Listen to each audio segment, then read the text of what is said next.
नमस्कार विद्यार्थी मित्रों, गुड मॉर्निंग। विषय गणित प्रकरण 6 त्रिकोण। प्रश्न 1 के नीचे आपेल आकृति में कई जोड़ीओना त्रिकोणों समरूप छे ते जणावो अने कई समरूपतानी शरतनो उपयोग कर्यो ते लखो अने संकेतमां लखो।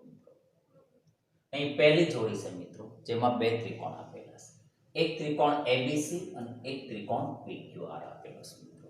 માટે આપણે અહીં સૌ પ્રથમ બંને ત્રિકોણના નામ લખશું મિત્રો, કે એક ત્રિકોણ એબીસી અને બીજો ત્રિકોણ પીક્યુઆર છે। પીક્યુઆર માં અહીં બંને ત્રિકોણ એબીસી અને પીક્યુઆર છે મિત્રો। બંને ત્રિકોણના ખૂણાઓના માપ આપેલા છે, એટલે કે આપેલ ત્રિકોણ છે ત્રિકોણને ત્રણ ખૂણા હોય મિત્રો, અને ત્રણેય ખૂણાઓના માપ આપેલા છે। જો બંને ત્રિકોણ છે મિત્રો એ ત્રિકોણના ખૂણાઓના માપ સમાન હશે તો આપેલ બંને ત્રિકોણ એબીસી અને પીક્યુઆર તે સમરૂપ છે મિત્રો। અને તે બંને ત્રિકોણના ખૂણાઓ એકરૂપ હોવાથી, એટલે કે ખૂણાઓ સમાન હોવાથી તે સમરૂપતાની શરત ખૂબ અનુસાર એકરૂપ હશે મિત્રો। અને તેને સંકેતમાં બંને ત્રિકોણની સમરૂપતામાં પણ દર્શાવશું। તો ત્રિકોણ એબીસી માં ખૂણો એ મિત્રો 60 નો છે, માટે અહીં લખશું કે ખૂણો એ। તો ત્રિકોણ પીક્યુઆર માં કયો ખૂણો 60 નો છે મિત્રો, તો કે પી આપેલો છે, માટે ખૂણો એ બરાબર પી બરાબર 60, એટલે કે ખૂણો એ અને પી બંને સમાન છે। હવે ત્રિકોણ એબીસી માં ખૂણો બી 80 નો છે મિત્રો, કે ખૂણો બી 80 નો છે મિત્રો। तो खूणो बी 80 नो है मित्रों। तो त्रिकोण पीक्यूआर में क्यों खूणो 80 नो, तो के क्यू એટલે કે ખૂણો बी बराबर ખૂણો क्यू बराबर 80, એટલે ખૂણો बी અને क्यू બંને 80 ના છે। હવે ત્રિકોણ એબીસી માં ખૂણો સી એ 40 નો છે મિત્રો, એટલે કે ખૂણો સી। ત્યારે ત્રિકોણ પીક્યુઆર માં કયો ખૂણો 40 નો, તો કે આર છે। એટલે કે ખૂણો C બરાબર ખૂણો R બરાબર 40, એટલે ખૂણો C અને R 40 છે। કે ખૂણો A અને P બંને સમાન, ખૂણો B અને Q પણ સમાન, ખૂણો C અને ખૂણો R તેના માપ પણ સમાન છે મિત્રો। આમ આપેલ ત્રિકોણની જોડમાં ખૂણાઓના માપ સમાન હોવાથી તે સમરૂપતાની શરત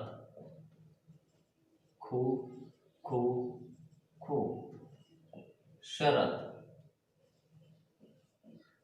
अनुसार त्रिकोण, तो क्या खूणा था मित्रों, पहला त्रिकोण एबीसी ना, तो के ए बी અને सी માટે લખશું ए बी सी, સમરૂપતાની નિશાની કહેવાય મિત્રો આને। હવે ત્રિકોણ પીક્યુઆર માં क्या ખૂણો આવે, તો કે ખૂણો એ ની સામે ખૂણો પી, बी ની સામે ખૂણો क्यू અને C ની સામે ખૂણો R। આમ આપેલ જોડ ત્રિકોણની ખૂખુ શરત અનુસાર ત્રિકોણ એબીસી સમરૂપ ત્રિકોણ પીક્યુઆર છે। જ્યારે પ્રશ્નમાં આપણને કહેવામાં આવેલું કે નીચે આપેલ આકૃતિમાં કઈ જોડીઓના ત્રિકોણ સમરૂપ છે, તો અહીંયા પહેલી જોડી છે મિત્રો તે સમરૂપ છે તે જાણો, અને કઈ સમરૂપતાની શરતનો ઉપયોગ કર્યો, તો અહીંયા ખૂખુ શરતનો ઉપયોગ કર્યો મિત્રો। અને તેને સંકેતમાં લખો, તો અહીંયા આપણે ત્રિકોણ એબીસી સમરૂપતા ત્રિકોણ પીક્યુઆર લખ્યું મિત્રો। ત્યારબાદ બીજી જોડ મિત્રો, જેમાં એક ત્રિકોણ એબીસી આપેલો છે, જ્યારે એક ત્રિકોણ પીક્યુઆર આપેલો છે। અહીં બંને ત્રિકોણ છે મિત્રો, બંને ત્રિકોણની બાજુઓના માપ આપેલા છે। જો તેના બાજુઓના માપ, એટલે કે બંને ત્રિકોણ એબીસી અને પીક્યુઆરની બાજુઓના માપ સમાન હશે तो ते बाबा शरत अनुसार त्रिकोण एबीसी समरूप त्रिकोण पीक्यूआर बनशे। तो अहीं त्रिकोण एबीसी आपणे लखशुं पहेला के त्रिकोण एबीसी अने त्रिकोण पीक्यूआर मां त्रिकोण एबीसी नी बाजू आपणे एबी लेशुं मित्रों। शा माटे, तो के सौप्रथम तो मित्रों तमे અહીં જોશો કે एबीसी त्रिकोण છે, तेनी बाजुना माप 2 3 2.5. જ્યારે ત્રિકોણ PQR છે તેની બાજુના માપ 4 5 6. આમ જોવાથી આપણને ખ્યાલ આવે કે ત્રિકોણ ABC ના બાજુના માપ છે તે ત્રિકોણ PQR માં નથી. તો એમ ન માની લેવા કે તે બંને ત્રિકોણ એકબીજાને સમરૂપ નથી. જ્યારે આમ બાજુઓના માપ અલગ અલગ આપેલા હોય બંને ત્રિકોણના, ત્યારે બંને ત્રિકોણના બાજુઓના માપનો ગુણોત્તર કરવો પડે.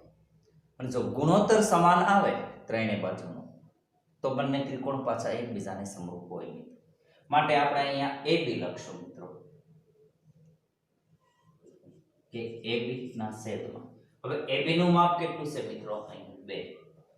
હવે ત્રિકોણ ABC ની બાજુ AB નું માપ 2 છે, પણ ત્રિકોણ PQR માં એક પણ બાજુનું માપ 2 નથી. તો તેની સાથે કઈ બાજુ લેવાશે? તો 2 માપ છે AB નું મિત્રો, એ 2 ના ડબલ કરવાના, એટલે 2 × 4 કહીએ તો કે અહીંયા QR નું માપ છે મિત્રો. માટે આપણે QR લખશું મિત્રો. AB નું માપ 2 અને QR નું માપ 4 છે, એટલે કે 2/4, જેના છેદ ઉડાડતા 1/2 એટલે ગુણોત્તર 1/2 મળે છે. ત્યારબાદ આપણે બાજુ તેની BC લેશું મિત્રો. હવે BC નું માપ કેટલું છે મિત્રો? 2.5. તો અહીંયા PQR માં એક પણ બાજુનું માપ 2.5 નથી. તો BC નું માપ જે 2.5 હોય મિત્રો, તેના ડબલ કરો એટલે 5 થાય. પણ અહીંયા આપેલ છે માટે RP નું માપ 5 મળે છે. માટે અહીંયા લખશું RP. આમ 2.5 ના છેદમાં 5, જેના છેદ ઉડાડવાથી આપણને 1/2 મળે. આમ તેનો ગુણોત્તર પણ 1/2 મળે છે. ત્યારબાદ બાજુ લેશું આપણે CA મિત્રો. ઓકે, CA નું માપ કેટલું છે મિત્રો? 3. તો 3 ના ડબલ 6. તો કે ત્રિકોણ PQR માં 6 બાજુનું માપ ક્યાં છે? અહીંયા મિત્રો, PQ મિત્રો છે. માટે PQ લખશું. એટલે 3 ના છેદમાં 6, જેના છેદ ઉડાડતા 1/2. આમ તેની ત્રણેય બાજુ છે મિત્રો, કે બંને ત્રિકોણ ABC અને ત્રિકોણ PQR, આ બંને ત્રિકોણના જો બાજુઓનો ગુણોત્તર કરવામાં આવે તો તેના જવાબ એક સમાન મળે છે, 1/2 1/2 1/2. જો તેનો ગુણોત્તર એક સરખો મળે મિત્રો, તો આપેલ બંને ત્રિકોણ ABC અને ત્રિકોણ PQR તે સમરૂપ થાય મિત્રો. માટે આપણે અહીં લખશું શરત. કઈ શરત આવશે મિત્રો?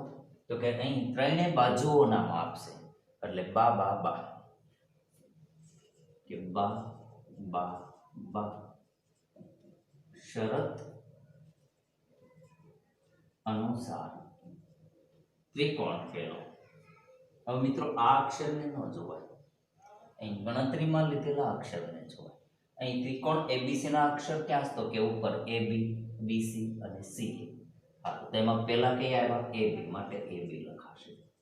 ત્યારબાદ B અને C આવ્યા, જેમાં B અહીંયા આવી ગયેલ છે તો કે C. આમ સમરૂપતાની નિશાની. તે જ પ્રમાણે ત્રિકોણ PQR ના અક્ષર ક્યાં છે? બાજુઓના નીચે છે મિત્રો. તો એમાં પહેલો QR, માટે QR લખાશે. પછી RP આવે, જેમાં R આવી ગયેલો છે તો બાકીનું P. આમ ત્રિકોણ ABC અને ત્રિકોણ PQR મિત્રો, જે બાબા શરત અનુસાર ત્રિકોણ ABC સમરૂપ ત્રિકોણ QRP થાય છે મિત્રો, કે ત્રિકોણ ABC સમરૂપ QRP મળે છે મિત્રો. ત્યારબાદ જોડી નંબર 3 મિત્રો, જે અહીંયા બે ત્રિકોણ આપેલ, એક ત્રિકોણ LMP, જ્યારે બીજો ત્રિકોણ DE છે મિત્રો, જેમાં 3 બાજુઓના માપ આપેલા છે મિત્રો, જે ઉપરની રકમ પ્રમાણે. પણ મિત્રો અહીં LMP, જેમાં M અને P બાજુનું માપ 2, તો તેનું ડબલ અહીં 4, એટલે કે MP અને DE એ બંને બાજુઓના માપ સમાન હશે. તે જ પ્રમાણે અહીં L અને P જે બાજુનું માપ 3 છે, તો 3 ના ડબલ 6 કરીએ અહીં મળે, એટલે કે LP અને DA તે બંને બાજુઓના માપ સમાન હશે. પણ અહીં ત્રિકોણ LMN ની બાજુ LM નું માપ 2.7 છે મિત્રો. આમ 2.7 ના ડબલ 5.4 થાય, જે અહીં ત્રિકોણમાં મળતા નથી. 5 મળે છે ખાલી, 5.4 મળતું નથી. માટે બાજુ LM અને EF તે સમાંતર નથી. આમ બે બાજુ હોય એ બે બાજુનો ગુણોત્તર સમાન મળે, પણ ત્રીજી બાજુનો ગુણોત્તર આપણને સમાન મળશે નહીં. માટે આપેલ ત્રિકોણની જે જોડ છે મિત્રો તે સમરૂપ નથી. માટે આપણે અહીંયા પહેલા લખશું કે ના, કે આપેલ ત્રિકોણની જોડ સમરૂપ નથી. શા માટે? તો આપણે એનું કારણ આપશું મિત્રો. કારણ કે તો M અને P મિત્રો લેશું આપણે પહેલા અહીંયા બાજુ M અને P. તો M અને P નું માપ કેટલું છે મિત્રો? 2. તો ત્રિકોણ DEF માં એક પણ બાજુનું માપ 2 ન હોય તો 2 નું ડબલ હોવું જોઈએ. તો કે 2 નું ડબલ 4 છે. આમ MP નું માપ 2 હોય તો તેનું ડબલ 4. તે કોનું છે મિત્રો? DE નું માપ. આપણે અહીંયા DE કરશું એટલે 2 ના છેદમાં 4. જેના છેદ ઉડાડશું એટલે 1 ના છેદમાં 2 મળે. ત્યારબાદ L અને P બાજુ લેશું. ત્રિકોણ LMP ની બાજુ LP લેશું મિત્રો. આ આપણે LP લીધી. તેનું માપ 3 છે. પણ ત્રિકોણ DEF માં એક પણ બાજુનું માપ 3 નથી. તો 3 ના ડબલ 6 છે. તો કે અહીંયા કઈ બાજુ છે? તો કે DF. માટે લખશું DF. આમ 3 ના છેદમાં 6 કરતા તેના છેદ ઉડાડતા આપણને 1 ના છેદમાં 2. હવે બાજુ કઈ બાકી રહી? તો કે LM. માટે લખશું LM. આ બીજા ત્રિકોણ DEF માં કઈ બાજુ બાકી રહી? તો કે EF હવે બાકી રહી. તો EF લેશું એટલે કે 2 ના 2.7 ના છેદમાં 5 આવશે. આમ 2.7 ના છેદમાં 5 ના જો છેદ ઉડાડશું મિત્રો અને તેનો ગુણોત્તર છે એ આપણને 1 ના છેદમાં 2 મળશે નહીં. માટે આપણે અહીં એક આડી લીટી કરશું એટલે કે બાજુ LM અને EF નો ગુણોત્તર 1 ના છેદમાં 2 મળતો નથી. એટલે કે અહીં આપેલ આ બે બાજુઓનો ગુણોત્તર સમાન મળે છે, પણ તેની ત્રીજી બાજુઓનો ગુણોત્તર સમાન મળતો ન હોવાથી આપેલ ત્રિકોણની જોડ છે તે સમરૂપ નથી મિત્રો. દાખલા નંબર 4 કે એક ત્રિકોણ MNL એક ત્રિકોણ PQR.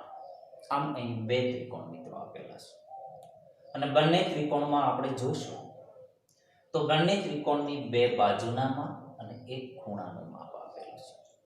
જો આપેલ ત્રિકોણની જોડ સમરૂપ હશે તો તેની બે બાજુના માપ અને એક ખૂણાનું માપ હોવાથી તે બાખુબા શરત અનુસાર આપેલ બંને ત્રિકોણ સમરૂપ હશે મિત્રો.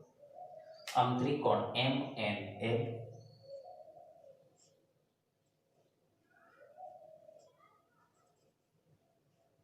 અને ત્રિકોણ PQR માં પેલા બાજુનું માપ લેશું MN મિત્રો, જેના છેદમાં બીજા ત્રિકોણની બાજુ કઈ આવશે મિત્રો? તો કે MN નું માપ 2.5. જ્યારે ત્રિકોણ PQR માં એક પણ બાજુનું માપ 2.5 નથી. ત્યારે આપેલ બાજુ MN નું માપ જો 2.5 હોય તો તેના ડબલ કરવાના. તો 2.5 ના ડબલ 5. તો આટલું છે મિત્રો PQ. હવે અહીં MN ના છેદમાં PQ લખાશે કે QP લખાશે મિત્રો, તે સમજવું ખૂબ જરૂરી છે. તો આપણે M અને N લખ્યું મિત્રો અહીં, જેમાં પહેલો અક્ષર M એ ખૂણા 70 નો છે મિત્રો. તો અહીં PQ માં પહેલો અક્ષર Q 70 નો છે, માટે Q લખાશે અને પછી P લખાશે PQ, જેનું માપ 2.5 ના છેદમાં 5. જેના છેદ ઉડાડવાથી આપણને જવાબ મળશે 1 ના છેદમાં 2 એટલે કે ગુણોત્તર 1 ના છેદમાં 2. ત્યારબાદ બાજુ ML લેશું મિત્રો આપણે, જેનું માપ 5 છે. તો ત્રિકોણ PQR માં આ 5 થી તેનું ડબલ એટલે કે 10 માપ ક્યાં છે? તો કે QR. માટે આપણે લખશું QR. ઉપરની બાજુ ML એમાં M ખૂણો 70 નો, તો નીચેની બાજુ QR માં Q પણ 70 નો. માટે ML કેટલું માપ છે મિત્રો? 5. QR કેટલું છે? 10. જેના પણ છેદ ઉડાડતા તેનો જવાબ 1/2 એટલે ગુણોત્તર 1/2 મળશે. ત્યારબાદ ખૂણો M 70 નો છે મિત્રો. ખૂણો M, તો ત્રિકોણ PQR માં કયો ખૂણો 70 નો? તો કે Q, માટે લખશું Q. બંને 70 એટલે કે બે બાજુના માપ સમાન અને એક ખૂણાનું માપ સમાન છે. માટે આપણે લખશું કે બા ખૂબા શરત અનુસાર ત્રિકોણ કયો આવશે? પેલો મિત્રો પેલા બાજુના આ માપ લઈશું. તો કે MNL MNL સમરૂપ ત્રિકોણ QPR QPR થશે મિત્રો. ત્યારબાદ દાખલા નંબર 5 મિત્રો. અહીં ત્રિકોણ ABC અને ત્રિકોણ PQR આપેલો છે. ત્રિકોણ ABC ના ખૂણા A અને B નું માપ આપ્યું છે, પણ C નું માપ નથી મિત્રો. તે જ પ્રમાણે ત્રિકોણ PQR માં ખૂણા Q અને R નું માપ આપ્યું, પણ ખૂણા P નું માપ નથી આપ્યું. એટલે કે બંને ત્રિકોણની અંદર તેના 3 ખૂણામાંથી કોઈ 2 ખૂણાનું માપ આપેલું અને એક ખૂણાનું માપ આપેલું નથી. આમ જ્યારે 2 ખૂણાના માપ આપેલા હોય અને એક ખૂણાનું માપ ન હોય મિત્રો, ત્યારે આ ત્રીજા ખૂણાનું માપ પહેલા શોધવાનું. તો પહેલા ત્રિકોણ ABC માં મિત્રો, ત્રિકોણ ABC માં આ ત્રિકોણ ABC માં કયા ખૂણાનું માપ મિત્રો નથી? તો કે ખૂણો C. તો ખૂણો C નું શોધશું. હવે જો ખૂણા C નું માપ શોધવું હોય મિત્રો, તો ત્રિકોણના ત્રણેય ખૂણાનો માપનો સરવાળો 180 હોય. એટલે આ 180 માંથી આ બંને ખૂણાના જે માપ આપ્યા તે બાદ કરશું, એટલે કે 70 + 80 મિત્રો. એટલે 180 માંથી 70 + 80 બંનેનો સરવાળો કરશું એટલે 150 મળે, એટલે 30 અંશ હશે. એટલે કે ખૂણા C નું માપ 30 અંશ હશે. તે જ પ્રમાણે ત્રિકોણ PQR માં આપણે કરશું મિત્રો. કે ત્રિકોણ PQR માં, તો ત્રિકોણ PQR માં ક્યાં ખૂણાનું માપ નથી? તો કે ખૂણા P નું માપ મિત્રો. તો P નું શોધશું કે 180 ઓછા ક્યાં બે ખૂણાનું માપ છે? તો કે Q અને R, જે 80 અને 30 છે મિત્રો. એટલે કે 80 + 30 કરશું મિત્રો. એટલે 180 ઓછા 80 + 30 એટલે 110, એટલે 70 મળે. આમ ખૂણા P નું માપ મિત્રો અહીં 70 હશે.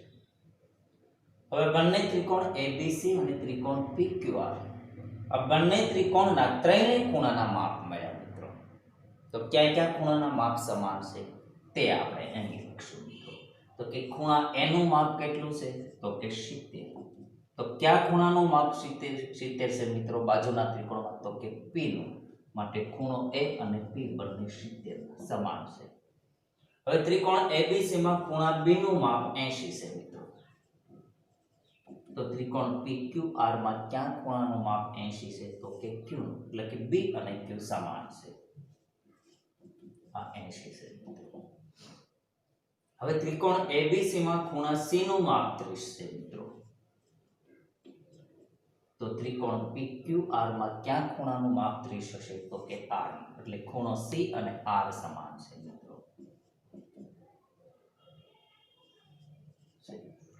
એટલે કે અહીં આપેલ બંને ત્રિકોણમાં ખૂણાઓના માપ આપેલા છે મિત્રો. આમ ખૂણો A = P, ખૂણો B = Q, ખૂણો C = R સમાન છે. માટે આપેલ બંને ત્રિકોણ ખૂ શરતને અનુસાર બંને ત્રિકોણો સમરૂપ છે.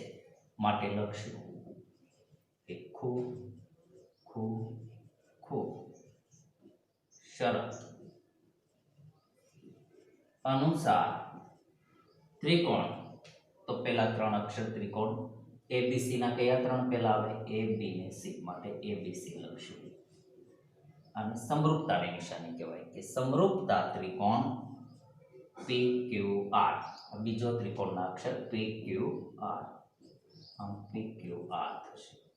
આમ ખૂ એટલે કે ખૂણો ખૂણો ખૂણો મિત્રો, કે ખૂ શરત અનુસાર ત્રિકોણ એબીસી સમરૂપ ત્રિકોણ PQR બને છે. તો થેન્ક યુ વિદ્યાર્થી મિત્રો. Have nice day.